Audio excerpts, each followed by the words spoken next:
العالمين أما بعد فأعوذ بالله من الشيطان الرجيم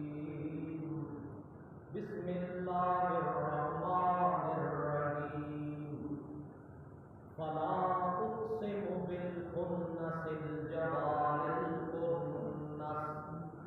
والليل إذا عسعس والصبح إذا تنفس إنه لقول رسول كريم ذي قوة عند ذي العرش مكين مطاع ثم أمين وما صاحبكم بمجنون سبحان ربك رب العزة عما يصفون وسلام على المرسلين والحمد لله رب العالمين۔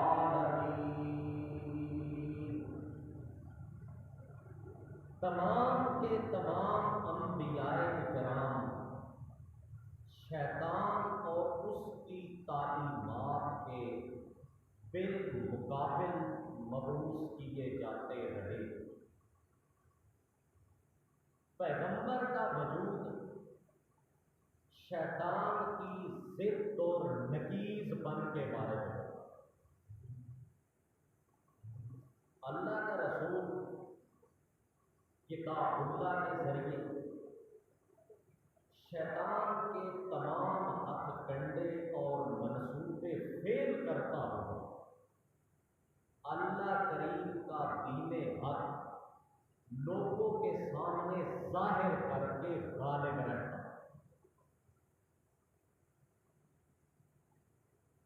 شیطان اور پیغمبر کے مقابلے میں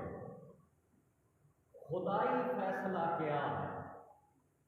کہ ان میں کون غالب رہتا ہے اور کون مغلوب رہتا ہے، انجام کار کے لحاظ سے۔ وَلَقَدْ سَبَقَتْ كَلِمَتُنَا لِعِبَادِنَا الْمُرْسَلِينَ إِنَّهُمْ لَهُمُ الْمَنْصُورُونَ۔ وَلَقَدْ قسمیہ بات ہے میرے پیغمبر، سبقت کلمتنا گزر چکا ہے بول ہمارا، لعبادنا المرسلین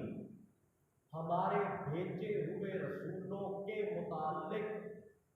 وَلَقَدْ سَبَقَتْ كَلِمَتُنَا لِعِبَادِنَا الْمُرْسَلِينَ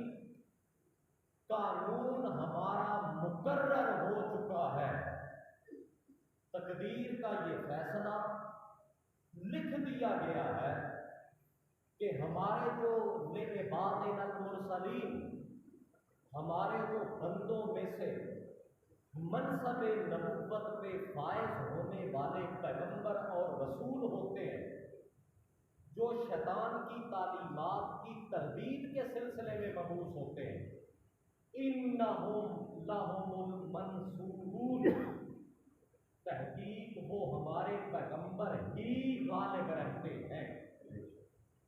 اب یہ قانون خدائی فیصلہ کہ انہم لہم المنصورون اے غالب ہمارے رسولوں کی امداد کی جاتی ہے۔ انا لننصر رسلنا ہم اپنی امداد اپنے رسولوں کو بھیجتے ہیں۔ لأغلبن انا ورسلی میں اللہ کریم اور میرے رسول ہم شیطان کے تقابل میں غالب ہی رہتے ہیں۔ اب اگر مانا جائے کہ شیطانی کلام جادو کا اثر یہ پیغمبر پہ وارد ہو سکتا ہے، تو پھر اس کا مطلب یہ بنتا ہے کہ شیطان کا پلہ بھاری رہا ہے اور پیغمبر شیطان کے ہاتھوں سے مغلوب ہو کر شکست سے دوچار ہو گئے، جبکہ یہ بات قرآن مقدس کے اس قانون کے صریحاً خلاف بنتی ہے۔ اللہ نے تو قانون دے دیا ہے کہ جو ہمارے رسول ہوتے ہیں سبقت کلمتنا ہمارا یہ تقدیر کا فیصلہ ہے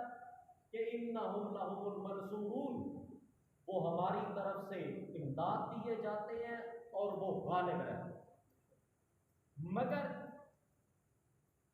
بنی اسرائیل کے یہودیوں کی گھڑی ہوئی کہانی جو پیغمبر کے اوپر جادو کے سلسلے میں گھڑی گئی، اس کو ماننے والا سہارا لیتا ہے قرآن کے اس قانون سے چشم پوشی کرتا ہوا۔ وہ سہارا پکڑتا ہے روایات کہ نبی علیہ السلام پہ جادو کیوں چلا ہے؟ جی روایت میں آ گیا ہے، روایت میں آ گیا ہے، حدیث کے اندر روایت آ گئی ہے کہ اللہ کے رسول کے اوپر جادو چلا تھا اور پھر معجزتین اتری تو ان کے پڑھنے سے ختم ہو گئی۔ اب اس آدمی کو جو اندھیروں کے اندر گم ہے، اسے کیا معلوم کہ جن یہودیوں کی گھڑی ہوئی روایت کے اوپر یہ اپنا ایمان اور عقیدہ بنائے بیٹھا مطمئن ہے، اللہ کے رسول نے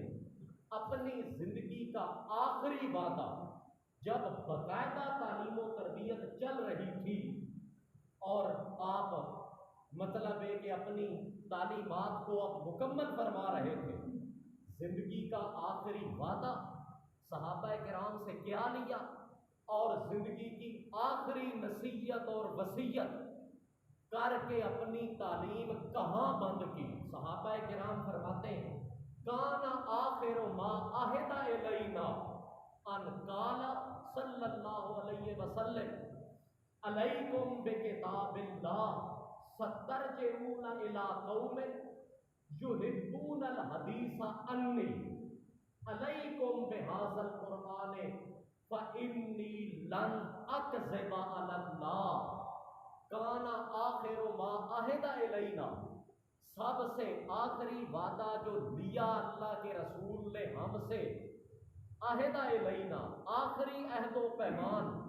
اور نبی علیہ السلام کی زندگی کی آخری نصیحت اور وصیت جہاں پہ تعلیم مکمل ہوئی وہ کیا تھی؟ قالا، نبی علیہ السلام نے فرمایا علیکم بکتاب اللہ، تم بھائی اللہ کی کتاب کو لازم پکڑ کے رہنا، سترجعون الی قوم، ان قریب ایک قوم ایسی آنے والی ہے جو یحبون الحدیث انی، جو میرے نام سے منسوب کی ہوئی جھوٹی حدیثوں کو، یحبون الحدیث، ان جھوٹی حدیثوں کو بڑی پسند کرے گی، بڑی شوق سے سننے والی ہوگی وہ قوم۔ علیکم بہذا القرآن، تم اس اللہ کی کتاب کو لازم پکڑ کے رہنا، کیونکہ انی لن اکذب علی اللہ شیئا، میں اللہ کے اوپر کبھی بھی جھوٹ نہیں بول سکتا۔ جب میں اللہ پہ جھوٹ نہیں بول سکتا تو میری حدیث یا بات کہی ہوئی بھی اللہ کی کتاب کے کبھی خلاف وارد نہیں ہوتی۔ اب یہ آخری نصیحت اور وعدہ تھا۔ اس کے بعد صحابہ کرام نے جب اپنی زندگی میں دیکھا کہ یہ یہودی بے دین جو ہے یہ ہمارے رسول کے نام پہ جھوٹ گھڑ گھڑ کے پھیلاتے چلے آ رہے ہیں، تو صحابہ کرام نے اپنی اس امت کی آخری کھیپ کے لیے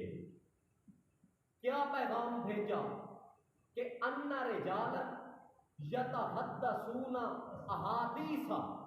لیست فی کتاب اللہ ولا تؤثر عن رسول اللہ فاولئک جہالکم وایاکم، کہ بھائی ان رجالا، کچھ بندے ہم نے دیکھ لیے اپنی زندگی کے اندر جو یتحدثون احادیث، جو ایسی حدیثیں بیان کرتے ہیں ہمارے رسول کے نام پر جو لیست فی کتاب اللہ، جن احادیث کا اللہ کی کتاب سے کوئی لینا دینا نہیں، بلکہ وہ احادیث کتاب اللہ کے خلاف وارد ہے جو وہ بیانیاں دینے والے دے رہے ہیں، اور ولا تؤثر عن رسول اللہ، اور وہ احادیث جو یہودی گھڑ گھڑ کے ہمارے نبی کے نام پہ پھیلا رہے ہیں اور امت کی تباہی کے لیے ذخیرہ بنا رہے ہیں۔ لا تؤثر عن رسول اللہ، وہ ہمارے رسول سے منقول بھی نہیں ہے۔ فَأُولَٰئِکَ جُهَّالُکُمْ، یہ ایسی حدیثیں گھڑنے اور ماننے والے جُهَّالُکُمْ، یہ عام جاہل نہیں بلکہ جاہلوں کے سردار ہیں۔ فَإِيَّاکُمْ، تم ایسی جھوٹی حدیثیں بیان کرنے والوں سے بچ کے رہے۔ یہ اللہ کے رسول نے اپنی زندگی کی آخری وعدہ اور آخری نصیحت، جس پہ صحابہ کرام نے یہ ریمارکس دیے۔ اب کتنی احتیاط کی ہے صحابہ کرام نے قرآن کے علاوہ ذخیرہ حدیث میں، کتنی احتیاط کی ہے کہ مت کہ ہم کسی ایسی بات کے پیچھے چل پڑے جو بات ہمارے رسول سے منقول بھی نہیں ہے اور لوگوں نے یوں ہی گھڑ رکھی ہو کہ یہ تمہارے نبی کی حدیث ہے۔ حضرت عمر رضی اللہ تعالیٰ عنہ کا دور خلافت چل رہا ہے، یہ اپنے گھر کے اندر موجود تھے اور اس وقت آپ کا خادم بھی آپ کے ساتھ موجود تھا گھر میں۔ باہر دروازہ کھڑکا، حضرت عمر نے اپنے خادم سے کہا بھائی خاموش ہو کے اپنا کام کرتا ہے۔ دروازہ کھڑکانے والے نے کہا انا ابو موسیٰ اشعری، السلام علیکم ورحمۃ اللہ۔ ابو موسیٰ اشعری حاضر ہے اور السلام علیکم، اندر سے کوئی جواب نہیں آیا۔ کچھ دیر کے بعد پھر حضرت ابو موسیٰ نے کہا ابو موسیٰ اشعری حاضر ہے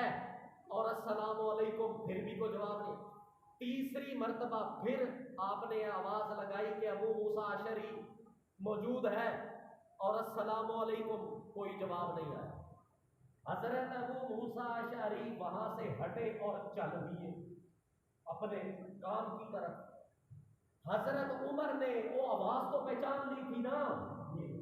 وہ خادم کو بھیجا بھی جا ان کو بلا کے لے کے۔ حضرت ابو موسیٰ اشعری فرمانے لگے حضرت عمر کہ یار تو واپس کیوں چلا گیا، میرا انتظار کر لیتا۔ حضرت ابو موسیٰ اشعری نے پوچھا رضی اللہ تعالیٰ عنہ کہ حضرت جی آپ جب گھر میں موجود تھے تو آپ نے دروازہ کیوں نہیں کھولا اور میری بات کا جواب کیوں نہیں دیا؟ حضرت عمر نے فرمایا نحن حینئذ علی شغل، بھائی ہم اس وقت اپنے گھر کے اندر ایک ضروری کام کر رہے تھے، اس لیے میں نے تیرا جواب نہیں دیا۔ تو واپس کیوں گیا، تو کھڑا رہتا۔ حضرت ابو موسیٰ اشعری نے فرمایا قال النبی صلی اللہ علیہ وسلم فلیستأذن احدکم ثلاثا، اللہ کے رسول کی حدیث مجھے یاد ہے کہ جو بندہ کسی کے گھر جائے وہ فلیستأذن احدکم ثلاثا، 3 مرتبہ اجازت مانگے۔ اللہ کے رسول نے فرمایا تیسری بار اجازت ملنے پہ اگر مل جائے تو ٹھیک، ورنہ فلیرجع، وہ واپس پلٹ جائے۔ میں نے تو اللہ کے رسول کی حدیث پہ عمل کیا۔ حضرت عمر نے فرمایا بھائی یہ حدیث تو نے نبی علیہ السلام سے سنی؟ اس نے کہا کہ بالکل سنی۔ حضرت عمر نے فرمایا بھائی میں جو بات تجھے کہنے لگا ہوں اس کی وجہ میں تجھے پیچھے بتاؤں گا چل کے۔ پہلے تو ایک گواہ لے کے آ اپنے ساتھ جو اس بات کی شہادت دے کہ واقعی اللہ کے رسول نے یہ بات فرمائی ہے جس پہ تو نے آج عمل کیا اور واپس چلا گیا۔ اس نے کہا بھائی حضرت ابو موسیٰ اشعری نے، بھائی مجھے یہ یقین ہے کہ مجھے ایک نہ ایک آدمی ایسا مل جائے گا اور میں آپ کے پاس وہ بندہ لے کے آ جاؤں گا۔ چلے گئے، لوگوں سے پوچھتے رہے تو بات نہ بنی۔ مرہ بمجلس الانصار، انصاریوں کی مجلس ایک لگی ہوئی تھی اور وہاں جا کر حضرت ابو موسیٰ اشعری نے فرمایا بھائی یار تم میں سے ہے کوئی جو اس بات کی شہادت دے کہ میں نے اللہ کے رسول سے یہ حدیث سنی ہے کہ بھائی اجازت کا مانگنا 3 بار ہے، اگر مل جائے تو ٹھیک ہے ورنہ بندہ واپس لوٹ جائے، پلٹ جائے۔ حضرت ابو سعید رضی اللہ تعالیٰ عنہ نے فرمایا کہ بالکل میں نے یہ بات سنی ہے اللہ کے رسول سے اور میں تیرے ساتھ چلتا ہوں۔ چنانچہ گئے، حضرت عمر کے دربار میں پیش ہوئے، حضرت ابو سعید نے شہادت دے دی کہ امیر المومنین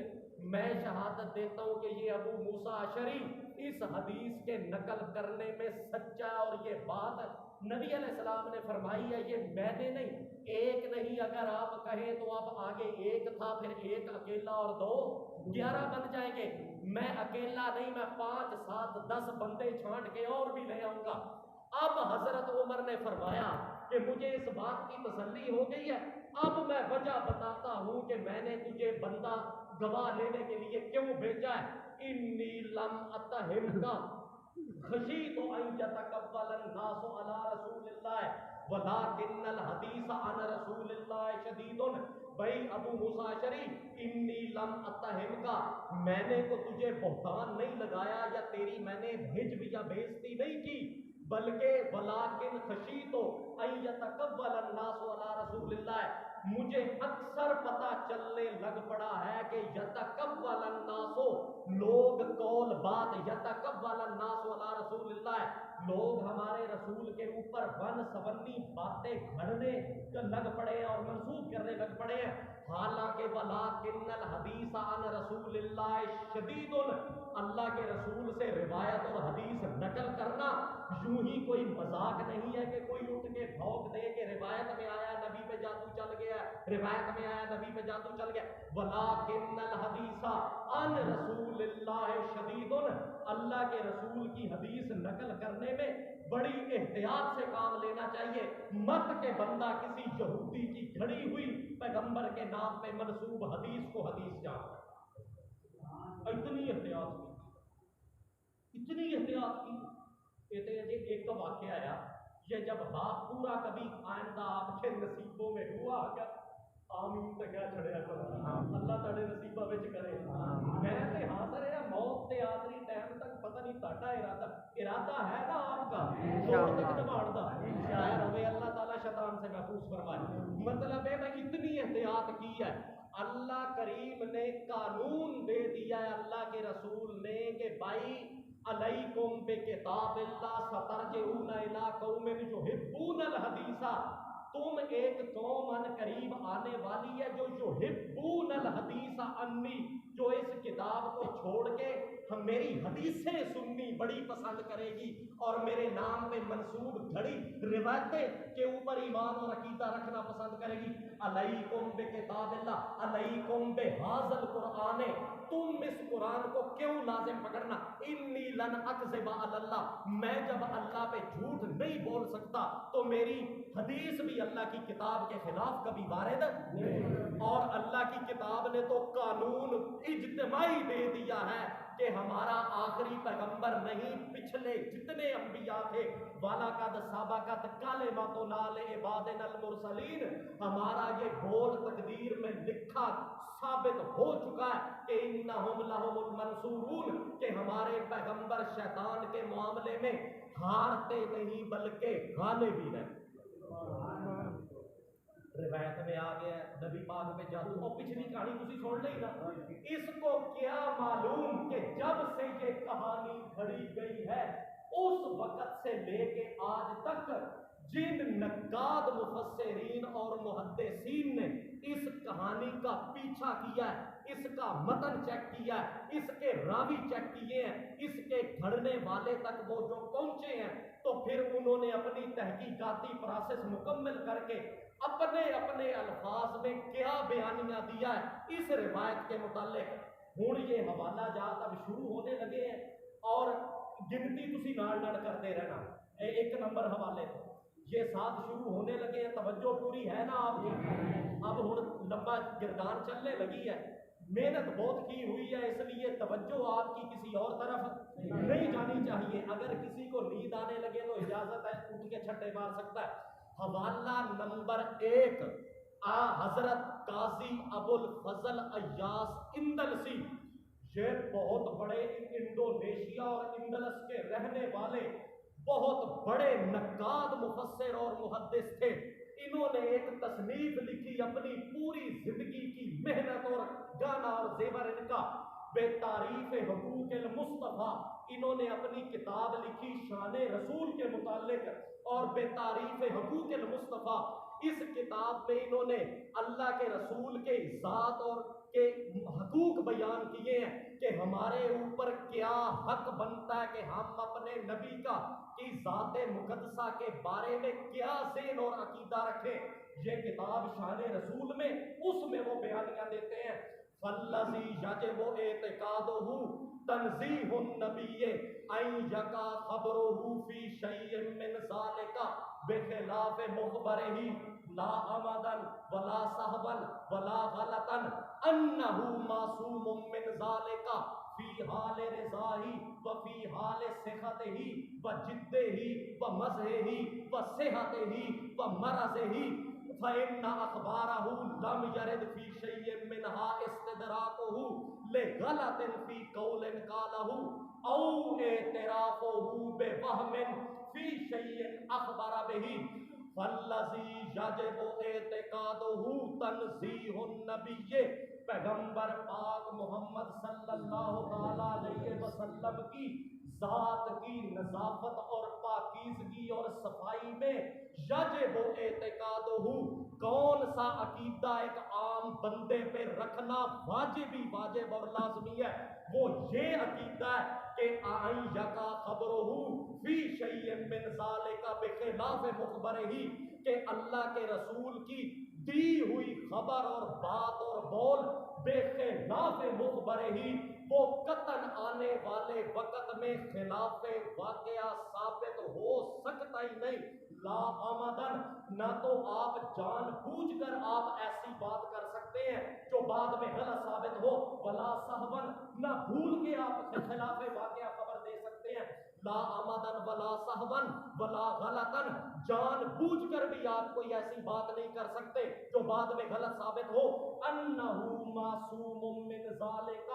اللہ کے رسول خلاف واقعہ بات کرنے میں بالکل معصوم اور محفوظ ہیں. فی حال رضاہی آپ اپنی خوشی کی حالت میں ہو و فی حال صحت ہی چاہے آپ اپنی ناراضگی کی حالت میں ہو و جدے ہی چاہے آپ اپنے کسی گہرے کام کے اندر مشغول ہو و مزے ہی چاہے آپ اپنی زندگی کی مذاق کی حالت میں کیوں نہ ہو و صحت ہی چاہے آپ اپنی صحت کے زمانے میں کیوں نہ ہو و مرض ہی آپ چاہے اپنی بیماری کی حالت میں کیوں نہ ہو. انہ معصوم من ذالک اللہ کے رسول کی زندگی کے اوپر جو بھی حالت ہے کسی بھی حالت میں کسی بھی وقت اور زمانے میں آپ کوئی ایسی بات نہیں کر سکتے جو بے خلاف مخبر ہی جو بعد میں خلاف واقعہ ثابت ہو جائے. فإن أخبارہ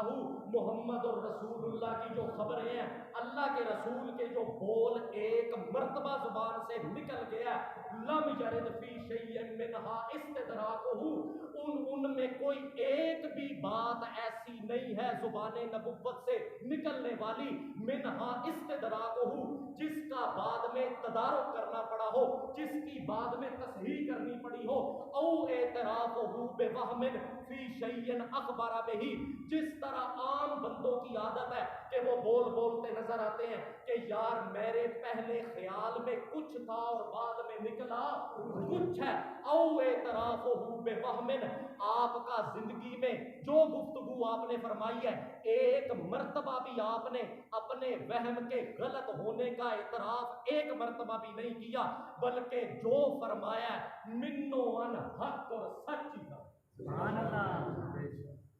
بھائی اب حضرت تو فرما رہے ہیں کہ اللہ کے رسول کی خبر کبھی خلاف واقعہ ثابت نہیں. بیماری خوشی صحت تندرستی مذاق کی حالت میں اور پھر بھول کر جان بوجھ کر کسی بھی حالت میں آپ کی خبر خلاف واقعہ نہیں ہو سکتی. اور اس روایت کے اندر تو لکھا ہوا ہے کہ آپ دیکھتے کچھ تھے اور بتاتے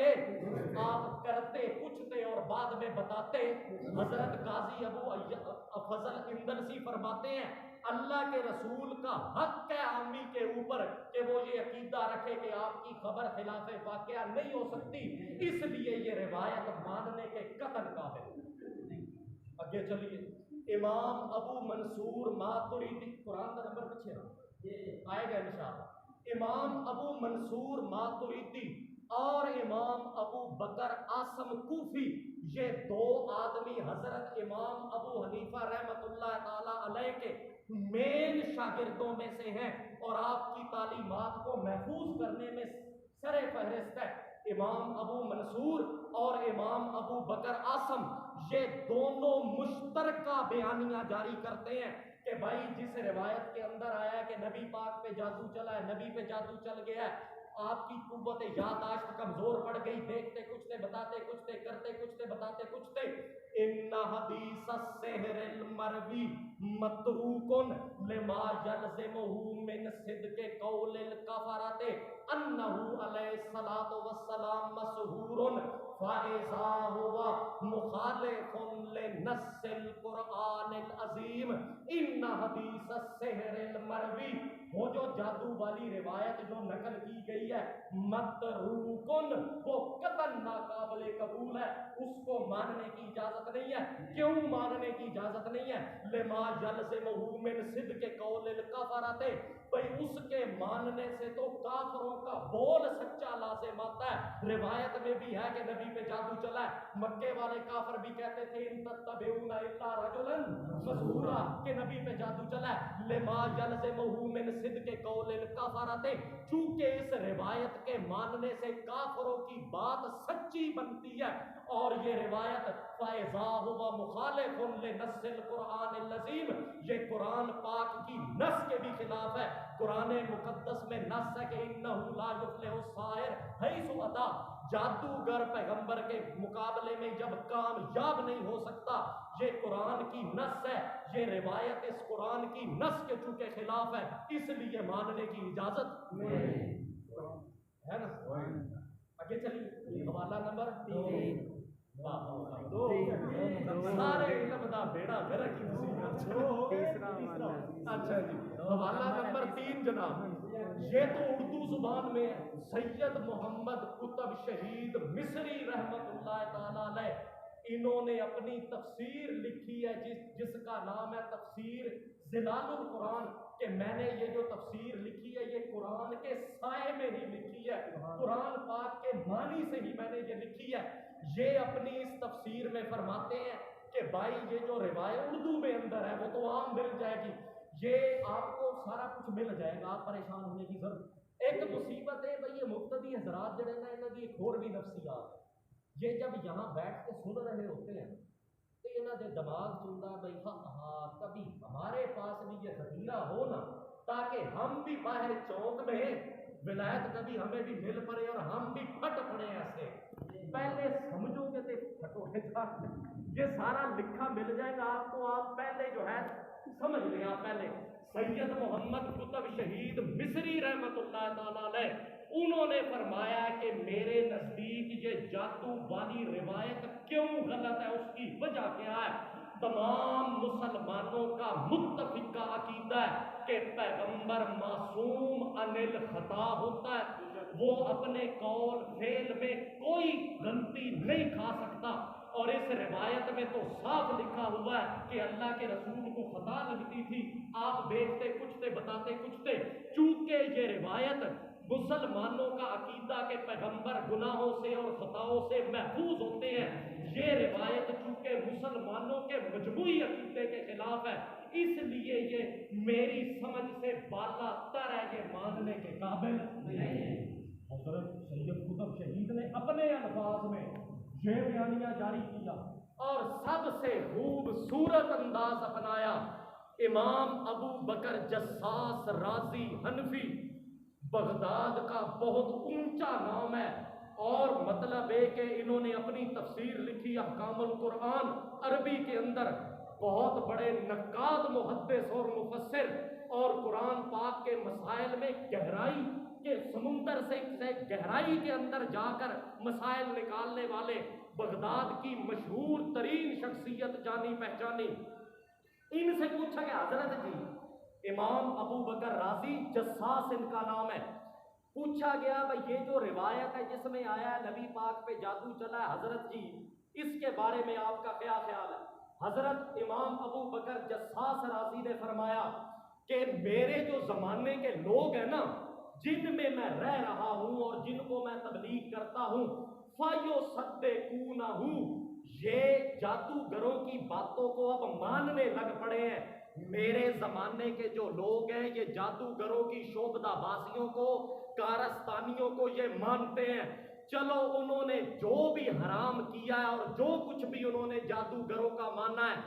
ایک بات جو انہوں نے جادوگروں کی مانی ہے وہ بڑی ہولناک بات ہے۔ یہ انداز اپنایا نا حضرت نے، وہ بات بڑی شرمناک بات ہے کہ عام سطح پہ تو لوگوں نے جادوگروں کو ماننا ہی ماننا ہے اپنے دنیاوی مفاد کے لیے، لیکن ایک بات ہے جو مجھے کانٹے کی طرح چبھتی ہے شب و روز کہ لوگوں نے جادوگروں کی یہ کہانی گھڑی کیوں مانی ہے۔ وَقَدْ أَجَازُوا مِنْ فِعْلِ السَّاحِرِ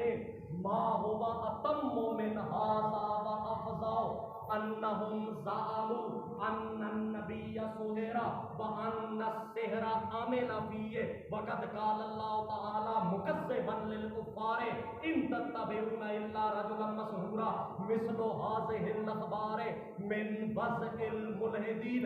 مَنْ صَدَّقَ هَٰذَا فَلَيْسَ يَعْرِفُ النُّبُوَّةَ۔ ترجمہ سنیں، وَقَدْ أَجَازُوا مِنْ فِعْلِ السَّاحِرِ، ایک وہ بات جو لوگوں نے جادوگروں کی جائز مان لی ہے، ما ہوا اتم من ھذا وافضل، اتم وافضل،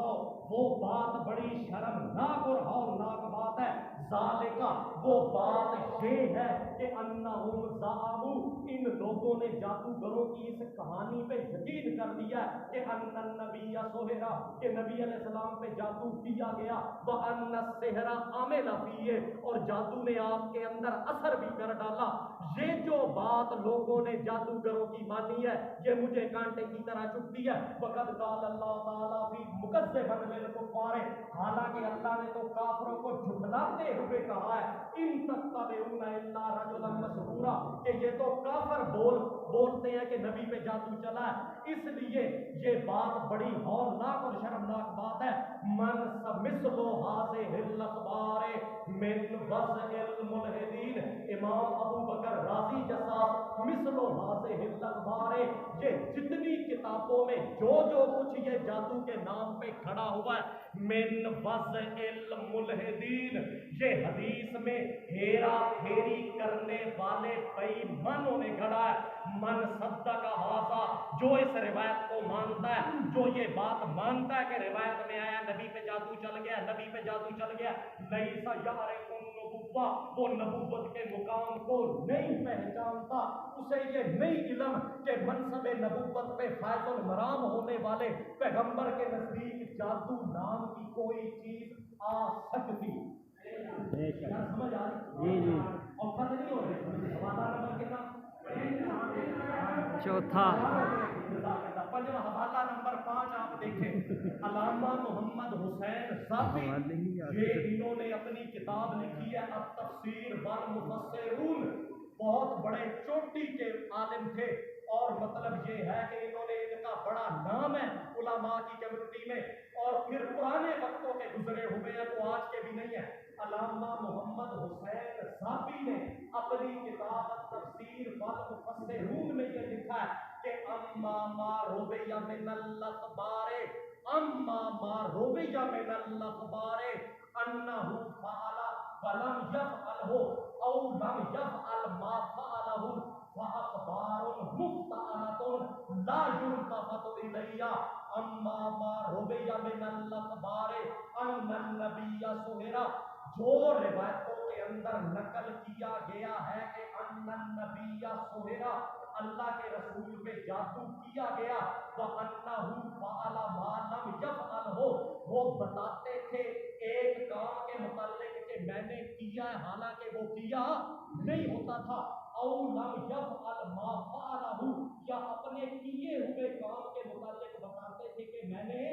نہیں کیا۔ جس روایت میں یہ آیا ہے کہ پیغمبر ایک کام کے بارے میں بتاتے تھے میں نے کیا حالانکہ کیا نہیں ہوتا تھا، اور ایک کام کے بارے میں بتاتے تھے کہ میں نے نہیں کیا حالانکہ کیا ہوتا تھا، یہ جتنی خبریں ہیں اخبار مفتعلۃ، یہ گھڑی ہوئی خبریں ہیں، لا یلتفت الیہا، لا یلتفت الیہا، ان خبروں اور روایتوں کی طرف توجہ بھی نہ،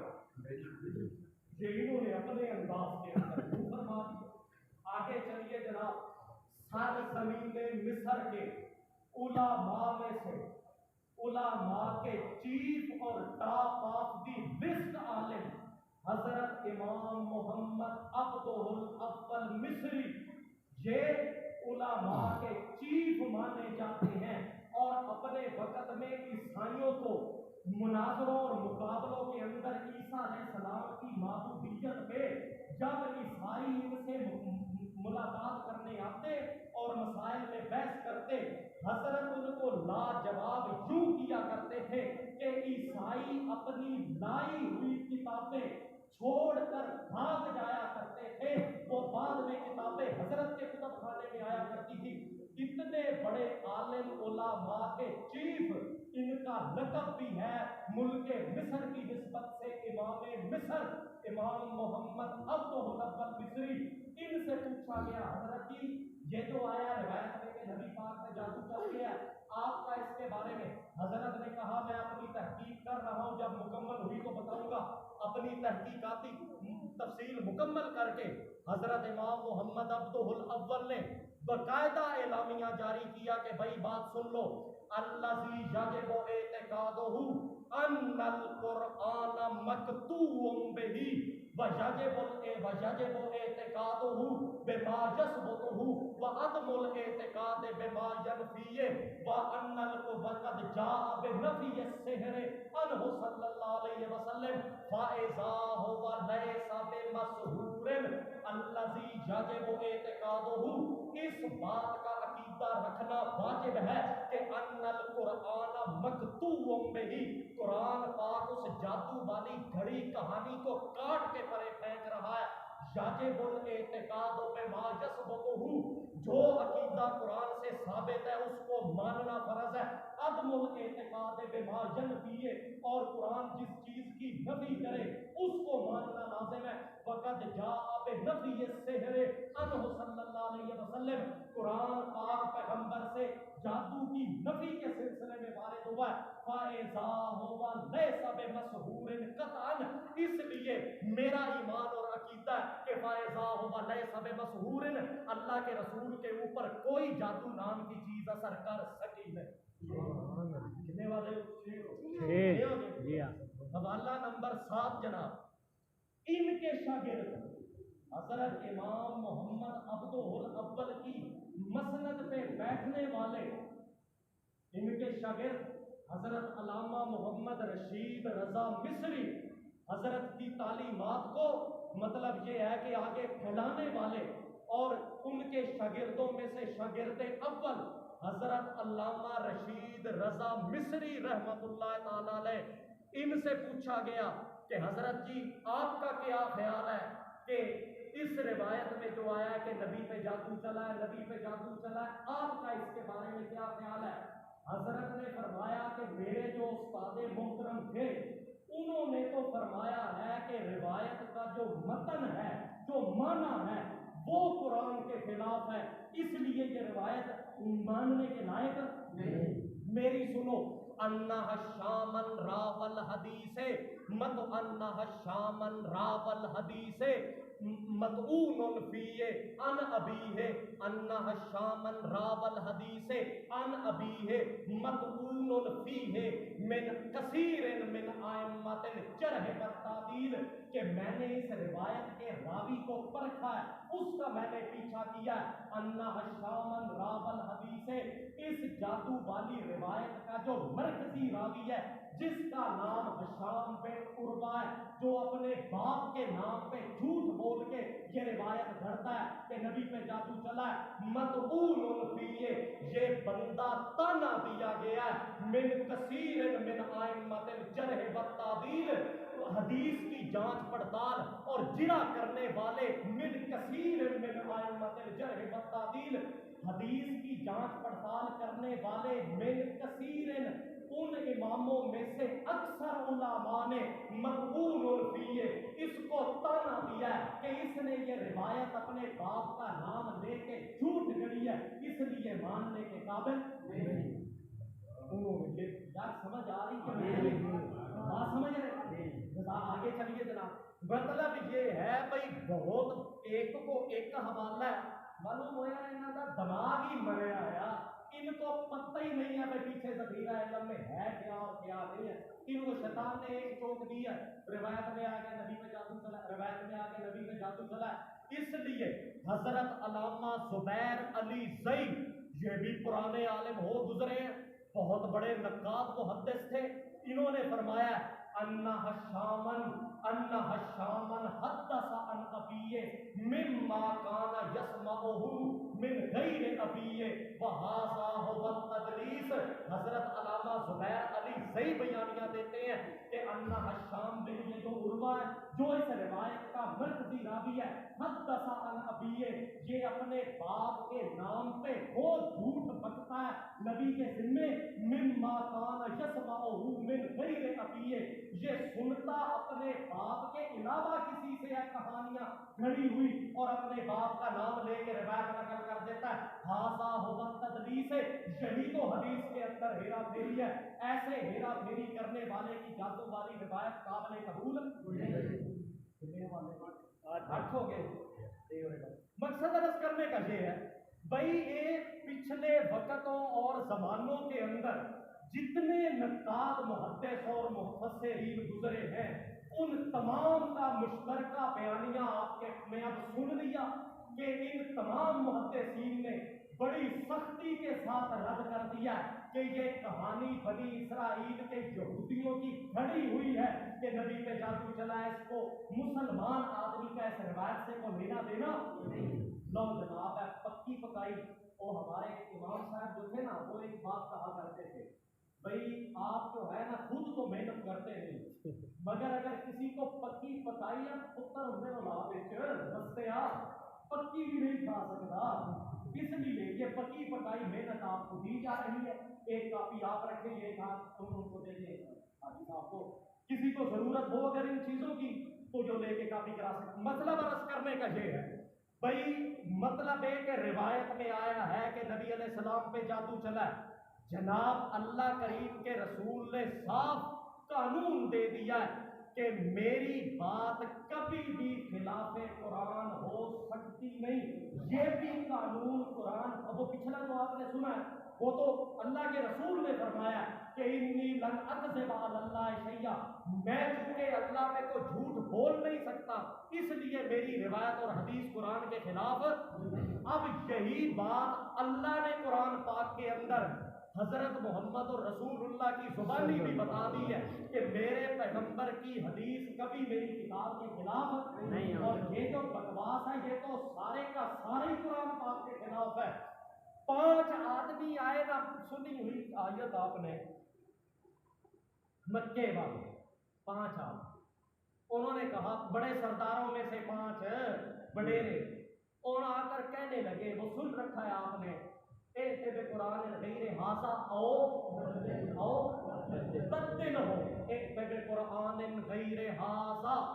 مشرک آدمی کو دنیا کی ہر کتاب بچتی ہے مگر یہ قرآن پاک. اور اللہ نے بھی رسول نے بھی لفظ حاضا کے ذریعے یہ ان کو جواب دیا. مکے والے کہنے لگے بھائی پہلی بات تو یہ ایتے بے قرآن غیر حاضا اس قرآن پاک کے علاوہ کوئی اور کتاب لائی جائے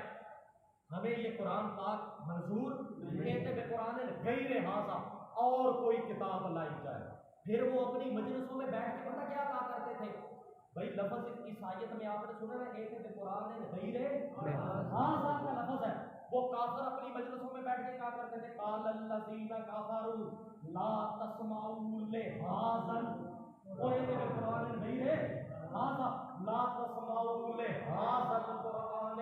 والغوا فیہ لعلکم تغلبون. قال الذین کفروا 5 منٹ ذرا اپنے اثر سبق دے بیٹا میں مطلب ہے نا بھائی بطور بونس دینا ہونا نال سنوائی میں. قال الذین کفروا لا تسمعوا لہذا القرآن کہنے لگے میرے پیغمبر کافر لوگ اپنے مجلسوں میں بیٹھ کے کہ لا تسمعوا القرآن انہوں نے نہیں کہا لا تسمعوا لہذا القرآن انہوں نے اس قرآن پاک کی طرف اشارہ کر کے کہا لا تسمعوا لہذا القرآن جب یہ محمد پاک قرآن پڑھے تو تم کیا کرنا، اس کو سننے کی طرف تم نے نہیں آنا، بلکہ والغوا فیہ، تم لڑ مچانا شروع کر دیا کرو، فیہ بیچ پڑھائی اس قرآن کی، کہ محمد پاک جب قرآن پڑھے تو تم اپنے بزرگوں کا نام لیا کرو، جب قرآن پڑھا جا رہا ہو تو تم یہ کہا کرو کہ اتنے سارے جہان والے یہ سارے کافر ہیں کیا؟ جب قرآن پڑھا جائے تو تم بزرگوں سے سنا ہے، بزرگوں نے لکھا ہے، بزرگوں سے منقول ہے، تم یہ بچانا شروع کر دیا کرو۔ جب قرآن پاک پڑھا جائے تو والغوا فیہ، تم جو ہے وہ لڑ بچانا شروع کیا کرو۔ معلوم ہوا جو بات بھی چاہے وہ کسی بھی علم کی ہے، اگر وہ قرآن پاک کے خلاف آئے گی تو علم وہ لغو شمار ہوگی، وہ ہدایت شمار نہیں ہوگی۔ قانون نکلا ہے نا، کیونکہ لا تسمعوا لہذا القرآن کے آگے علم ہے۔ اب اس قرآن کے علاوہ کچھ بھی بولنے والا آگے سے بولے گا وہ اللہ کے نزدیک لغو شمار ہوگی، چاہے کسی پیغمبر کے نام پہ کھڑی حدیث اور روایت کوئی اٹھا کے لائے، اگر قرآن پاک کے خلاف ہے اور اس کے تقابل میں ہے تو وہ لغو شمار ہوگی، وہ ہدایت نہیں۔ یہ قانون بھی نکلا۔ اچھا انہوں نے کہا نا بھائی کہ قرآن غیر ھذا اور بتا لا تسمعوا لہذا القرآن، اللہ کے رسول نے بھی فرمایا علیکم بہذا القرآن، میرے پاس بھی اس قرآن کے علاوہ کوئی اور کتاب نہیں۔ جس طرح تم نے ھذا کہا ہے نا، اسی طرح علیکم بہذا القرآن، تمہاری موت سے پہلے ہدایت کے لیے اب اس کتاب کے علاوہ کوئی اور کتاب نہیں۔ بھائی کافر تو رہے درکنار، صحابہ کرام نے آ کے کہا یا رسول اللہ حدثنا حدیثاً حدثنا حدیثاً حدثنا حدیثاً، یا رسول اللہ آپ ہمیں کو حدیث سنائیں، ہم آپ سے آپ کی کو روایت سننا چاہتے ہیں، آپ اپنی زبان مقدس سے کو حدیث۔ اللہ کریم نے اس کا جواب یہ دیا کہ میرے پیغمبر کی زبان سے نکلنے والا ہر حرف بھی موتی موتی ہے، مگر اللہ نزل احسن الحدیث ہے، سب سے بہتر حدیث کون سی؟ قرآن۔ اس لیے قرآن پاک سنا کرو۔ اب یہ قانون جناب لازمی ہے، آپ بڑے بڑے مطلب اجتماع کر لیں، علمی مشاورتی عالمی سطح پہ کانفرنس کر لیں، ہدایت کے لیے محفل سنا کا انعقاد کر لیں، پورا جہان بزرگوں سے سنا ہے، بزرگوں نے لکھا ہے، بزرگوں سے منقول ہے، دنیا خوابوں کے پیچھے دوڑ پڑے، شیر و ٹپلوں کے پیچھے دوڑ پڑے،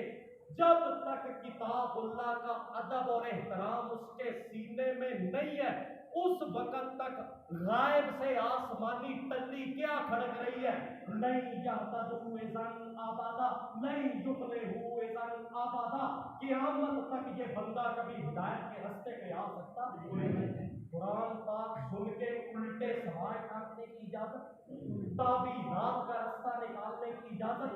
کسی قسم کی بحث ہو، بندے کا حق یہ ہے حسن السوال نصف العلم، سوال کرنا نیک نیکی سے۔ اللہ کے رسول نے فرمایا کہ بندے کو بغیر کسی واعظ استاد اور مدرسے کے حسن السوال نصف العلم،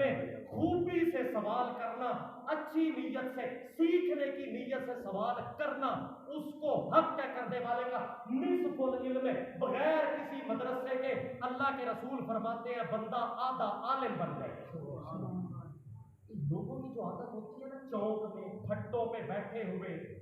قرآن مقدس پڑھا جا رہا ہے، حق طریقہ یہ ہوتا ہے 4 دن ایک آدمی آیا ہے نیا آپ کی مسجد میں، اب وہ دماغ پتہ کی ہے بھائی میں نہ 5 منٹا جی اڑ کے تے سمانا تے پڑ جاؤں، اس کے اوپر یہ لازمی فریضہ ہے کہ وہ آ کر کتاب اللہ کی تعلیم کے اندر بیٹھ جائے، وقت کے گزرنے کے ساتھ ساتھ 50% سے زائد سوالات کا کتاب اللہ اسے خود ہی جواب دے، اسے کرنے کی ضرورت نہیں، پیچھے چل کے اگر اس کو ضرورت پڑی ہے اپنا کوئی انفرادی مسئلہ پوچھنے کی یا کسی شیطان نے آپ نے تبلیغ کی ہے، اس نے کو سوال ٹانکا ہے جس کا تعلق علم کے ساتھ ہے، وہ آدمی پیغمبر جواب سارے دیتے رہے، مگر اللہ کریم نے فرمایا میرے پیغمبر بد نصیبی 10 سال اللہ کے رسول نے مکے والوں کو قرآن پڑھ کے سنایا۔ جب ہجرت کر کے جا رہے تھے اس وقت نبی علیہ السلام کے ذہن مقدس کے اندر آئی بات، تو یار یہ اتنے بد نصیب ہیں، میں نے اپنا خون دے کے ان کو قرآن پاک سنایا ہے، انہوں نے قبول کیا، کاش کبھی یہ مان جاتا اور ہمیں اس مکے سے نہ نکلنا پڑتا۔ اللہ کریم نے جواب دیا میرے پیغمبر وقت غنیمت، 10 سال میں 1000 سال بھی آپ ایک کتاب اللہ پڑھے، میں ان کو ہدایت نہیں دے سکتا۔ اللہ کے رسول نے پوچھا یا اللہ اس کی وجہ 7ویں سپارے دے وچ ہے، کتے ہیں نہیں نا کہ بھی اپنے گھروں کر کے سنائی کرتا سا، 7ویں سپارے میں تو وجہ ہے۔ اللہ کریم نے راہ جاتے نبی علیہ السلام کو فرمایا کہ ان کے نصیبوں میں ہدایت کیوں نہیں ہے اس عیاش کے جو تھوڑا جا ہو گئے تڑکا ذرا نہ چل یار چھڑتے ہیں تاکہ عزت واسطے، مطلب ہے کہ یہ الٹے سوال ٹانکنے والا کتاب آپ میں سے کسی نے یہ حرکت نہیں کی، یہ مطلق بیانیہ چل رہا ہے، جس کو آپ سمجھانا چاہیں آگے ہدایت کے لیے اس کا دماغ ٹکانے پہ لانے کی ضرورت ہے۔ بھئی یہ کوئی تماش بینی کا نام نہیں ہے جس کو سن کے تو 10 گز زبان لمبی باہر نکال لے۔ جس آدمی نے کتاب اللہ کا احترام نہیں کیا اور اس نے اپنے آپ کو پابند نہیں کیا کہ میں 4 دن زبان پہ منہ رکھ کے اس کتاب کو سنوں، اللہ کریم نے فرمایا میرے پیغمبر ان مکے والوں کے لیے آج تو 10 سال گزر گئے اور وہ کافر مکمل ہو گئے، تعلیمات ان کے نصیبوں میں ہدایت کیوں نہیں آئی؟ آج 10 سال کے بعد کا عرصہ ہے، آپ میرے پیغمبر 10 سال کا جو پہلا دن تھا، جو پہلی بار لم یؤمنوا بہ اول مرہ ان مکے والوں کے لیے میرے پیغمبر یا دنیا کے کسی بھی بندے کے لیے وہ وقت ہماری طرف سے غنیمت ہوتا ہے جب ان کے اوپر قرآن پاک کی پہلی آیت پڑھی گئی ہے لم یؤمنوا بہ اول مرہ، انہوں نے چونکہ پہلی بار ایک بار میری کتاب کی بے حرمتی کی ہے، میں نے قیامت تک کے لیے ان کے اوپر باب ہدایت رکھا۔ یہ معاملہ اتنا حساس، اس چوک کے اندر کھڑے ہوئے پھٹے پہ بیٹھنے والے عیاش کو کیا پتا کہ اللہ کی کتاب کا ادب اور احترام کتنا ضروری ہے۔ ہدایت کے انوارات سے فیض یاب ہونے کے لیے ضروری ہے کہ آدمی کے سینے میں کتاب اللہ کا ادب ہو۔ اب چلیے مضمون آگے توڑیے، مطلب عرض کرنے کا یہ ہے کہ جی روایت میں آیا ہے نبی علیہ السلام میں جادو چلا ہے، روایت میں آ گیا ہے، وہ حدیث کے اندر آیا ہے، اللہ نے اس کا پہلا 2 جواب دی۔ پہلا جواب اللہ نے کیا دیا؟ انہ لقرآن کریم تنزیل من رب العالمین افبہذا الحدیث انتم مدہنون افمن ھذا الحدیث تعجبون انہ لقرآن کریم، یہ میرے پیغمبر قرآن جو بھیجا ہے ہم نے بڑی عزت والا بنا کے بھیجا ہے، کسی کو اس کی بے حرمتی کرنے کی اجازت نہیں، ورنہ قیامت تک کے لیے ہدایت سے محروم رہے گا۔ تنزیل من رب العالمین، اتارنا ہوا ہے میرے پیغمبر اس قرآن کا رب العالمین کی طرف سے، اس لیے آفا بہذا الحدیث، یہ جو ہوتا ہے کہ حدیث روایت میں آیا جادو ہوا ہے، روایت میں آیا جادو، آفا بہذا الحدیث، کیا تم اس قرآن پاک والی حدیث سے تو انتم مدہنون، آفا بہذا الحدیث، اللہ نے اس قرآن کا نام کیا رکھا ہے؟ جناب کا نام پہلے حدیث رکھے ہے، پورا فلما نزل القرآن سن رسول اللہ، جب تک قرآن پاک نہیں آیا نہ سنت تھی، نہ فقہ تھی، نہ منطق تھی، نہ حدیث تھی، ساری چیزوں کا وجود پیدا ہوا تو قرآن پاک کے بعد پیدا ہوا۔ افمن ھذا الحدیث انتم مدہنون، اس قرآن پاک والی حدیث سے تو تم اقباس کر رہے ہو، انتم مدہنون، اس حدیث سے تو تم چشم پوشی کر رہے ہو، بہذا الحدیث تعجبون، اس حدیث کا تو تم انکار کر رہے ہو۔ اللہ پاک سے بندہ پوچھے بھئی اس حدیث میں کیا لکھا ہوا ہے کہ نبی پہ جادو چلتا ہے یا نہیں چلتا، وہ آیت تسی آج تو پہلے سنی، مینوں کامل یقین کہ آج تک آپ نے وہ آیت سنی نہیں، کیونکہ آپ لطف تلطف اور چسکے سے جی بہلانے کی زندگی ٹپائی ہے، آج تک سرکار مسئلہ نہیں سمجھ۔ اچھا اللہ تعالیٰ وقت دے رہا ہے فارسی میں، مطلب ہے اس کرنے کا اللہ کریم نے بڑے ہی کوئی عجیب انداز میں،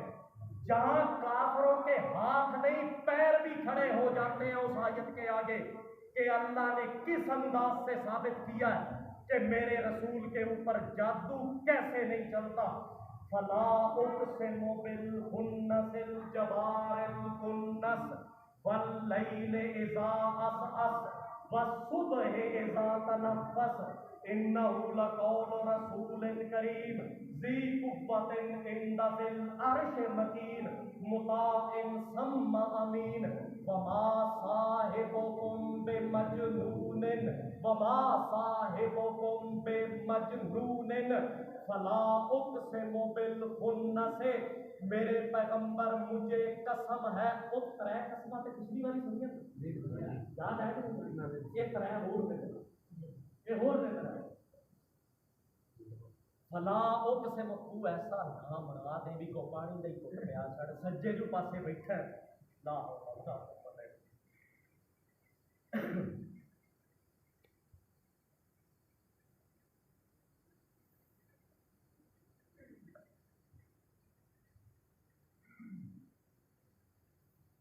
فلا اقسم بالخنس، میرے پیغمبر مجھے قسم ہے، فلا اقسم بالخنس، مجھے قسم ہے ان ستاروں کی، خاص توجہ میری طرف، مجھے قسم ہے ان ستاروں کی میرے پیغمبر، اقسم بالخنس، مجھے قسم ہے ان ستاروں کی جو چلتے چلتے اپنی سمت بدل لیتے ہیں، اقسم بالخنس، مجھے قسم ہے ان ستاروں کی جو چلتے چلتے اپنا راستہ تبدیل کر لیتے ہیں، اقسم بالخنس، مجھے قسم ہے ان ستاروں کی جو مشرق سے نکلتے ہیں مغرب کی طرف، اقسم بالخنس، مشرق سے وہ جا رہے ہوتے ہیں مغرب کی طرف، دیکھنے والا یہی دیکھتا ہے کہ یہ ستارہ سیدھا جا رہا ہے، مگر وہ اقسم بالخنس سے وہ مشرق سے مغرب کی طرف جاتا ہوا اپنے مدار کے مڑنے کی وجہ سے چکر کاٹ لیتے ہیں اور پھر کاٹ کے واپس اپنی جگہ پہ آ جاتے ہیں، مجھے قسم ہے اقسم بالخنس سے،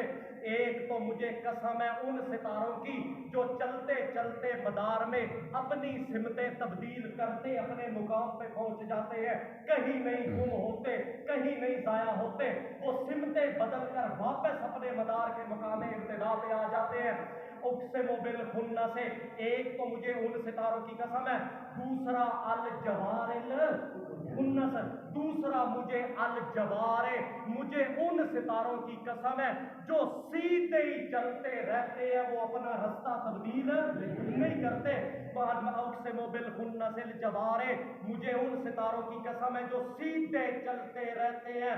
الخنس، اور میرے پیغمبر مجھے ان ستاروں کی قسم ہے جو الخنس، جو رات کے ٹائم نمودار ہو کے روشنیاں پھیلاتے ہوئے دن کے ٹائم غائب ہو جاتے ہیں، اقسم بالخنس الجوار الخنس، مجھے قسم ہے ان ستاروں کی جو اپنے رستے تبدیل کر کے واپس ٹھیک ٹھاک صحیح سلامت کہیں گم نہیں ہوتے، کہیں ضائع نہیں ہوتے، اپنی منزل پہ پہنچ جاتے ہیں، مجھے قسم ہے ان ستاروں کی الجوار جو رواں دواں جاری رہتے ہیں اور وہ اپنا مدار ان کا میں نے سیدھا رکھا ہوا ہے، وہ اپنی سیدھی سمت پہ جا کے واپس اپنے مدار پہ آ جاتے ہیں، وہ بھی ضائع نہیں ہوتے، اور مجھے قسم ہے ان ستاروں کی رات کی تاریکی میں ڈوب کر وہ ضائع نہیں ہوتے، وہ پھر اگلے رات دوبارہ نمودار ہو کے پھر روشنی دینے لگ پڑتے ہیں، ایک تو میرے پیغمبر مجھے ان ستاروں کی قسم ہے جن میں کوئی نقص وارد نہیں ہوتا،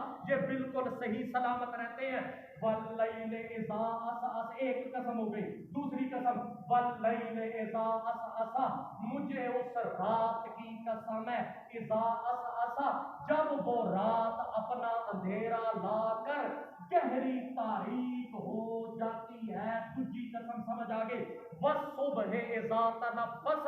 اس کا ایک لفظی معنی ہے اور دوسرا مراد. والصبح اذا تنفس، مجھے میرے پیغمبر قسم ہے اس صبح کی، اذا تنفسا، جب وہ صبح اپنا پہلا سانس لیتی ہے. تنفس کا معنی وَإِذَا تَنَفَّسَ، جب وہ اپنا پہلا سانس لیتی ہے. مطلب کیا؟ وَالصُّبْحِ إِذَا تَنَفَّسَ، مجھے قسم ہے اس صبح کی جب وہ اپنی روشنی کو پھیلانے لگتی ہے، اپنی کرنیں پھینکنے لگتی ہے. میرے پیغمبر یہ تین قسمیں ہیں. میں یہ ستاروں کی قسم، رات کی قسم اور دن کی قسم، یہ تین قسمیں اٹھا کر میں کہہ رہا ہوں، ما صاحبکم بمجنون، تمہارے پیغمبر کے نزدیک قطن جنون، دیوانگی، جادو نام کی چیز آ سکتی نہیں. سمجھ آتی؟ کھیت سوا یا میں دسے ہی نہیں. مطلب ہے کیا آئی ہے بھائی؟ آخر ان تین ستاروں کا قسم کا تعلق پیغمبر کے دیوانے اور مجنون نہ ہونے سے کیا ربط بنتا ہے؟ وہ جناب یہ ربط بنتا ہے.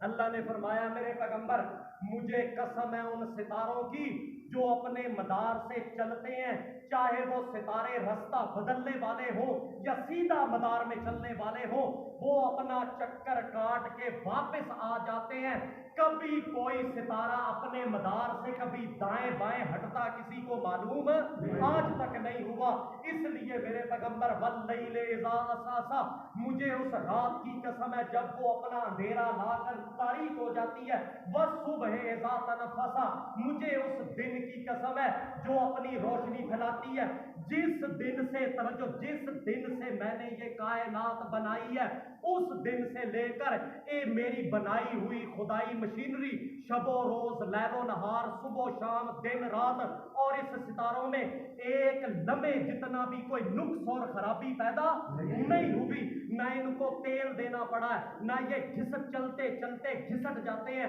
نہ ان کو تبدیل کرنا پڑا ہے، نہ ان کو دوبارہ کسی ورک شاپ میں لے جا کے ٹھیک کرنا پڑا ہے، نہ ان کو گریس دینی پڑی ہے. جب سے میں نے یہ چیزیں بنائی ہیں میرے حکم پہ معمور، ایک لمحے کے لیے بھی ان میں کوئی خرابی اور نقص کبھی پیدا ہو سکا. جس طرح یہ چیزیں بالکل ٹھیک اور رواں دواں چل رہی ہیں، جب سے بنی ہیں آج تک ان میں ایک بھی نقص پیدا نہیں ہوا. یہ دلیل ہے اس بات کی کہ ما صاحبکم بمجنون، میرے محمد پاک کے اندر بھی کسی قسم کا کوئی جنون اور نقص وارد نہیں ہے. ایک بڑا عجیب پیرایا اللہ کریم لے کے آئے. مطلب ہے اللہ نے فرمایا جب سے کائنات بنی ہے کسی کو اس میں کوئی نقص نظر آیا. اس لیے جب سے محمد رسول اللہ نے پیدا ہوئے ہیں، بلکہ راز ایک مقام اور بھی ہے. بس صبح اذا تنفس، میرے پیغمبر مجھے قسم ہے اس صبح کی جب وہ اپنا پہلا سانس لیتی ہے. اور ادھر رات کے اندر ہے کہ واللیل اذا عسعس، مجھے قسم ہے اس رات کی جب وہ اپنا اندھیرا لا کر گہری تاریک ہو جاتی ہے. جس طرح میرے پیغمبر صبح پہلی سانس لے کر رات آنے تک اس شب و روز میں کوئی فرق نہیں ہے. اذا تنفسا، جس وقت سے پیدا ہو کر میرے محمد پاک نے پہلی بار سانس لیا اس سے لے کر اپنی موت والی رات تک کسی قسم کا ما صاحبکم بمجنون. جس طرح صبح اور رات میں کوئی نقص نہیں ہے، اسی طرح میرے پیغمبر پاک کا اذا تنفسا، جس وقت سے وہ سانس پہلا لیا اپنی موت والی رات تک کسی قسم کا کوئی جنون ان کے نزدیک کبھی آیا نہیں. مطلب عرض کرنے کا یہ ہے بھائی یہ بیانیہ جناب ہو گیا. اب آپ کے سامنے یہ بات سراتن وضاحت کے ساتھ آ گئی. بھائی یہ روایت بنی اسرائیل کے یہودیوں کی گھڑی حشام بن عروہ نامی اس آدمی نے یہ روایت پہلی بار گھڑی ہے جو آج تک کتابوں میں چھپتی چلی آئی ہے. ماننے والے اس کو مانتے ہیں. یہ روایت چونکہ قرآن پاک کے خلاف اور گھڑی ہوئی ہے اس لیے اللہ کے رسول پہ کوئی جادو وارد نہیں۔ اچھا پھر جناب بھائی اگر وہ جادو نہیں چلا تو پھر آخری دو صورتیں جو ہیں وہ جادو کا اثر اتارنے کے لیے کیوں آئی ہیں؟ حال کا بیانیہ اتنا ہو گیا، اگر اللہ نے چاہا آپ کے نصیبوں میں ہوا تو آپ یہ بھی سن لیں گے۔ آخر دعوانا الحمدللہ رب العالمین۔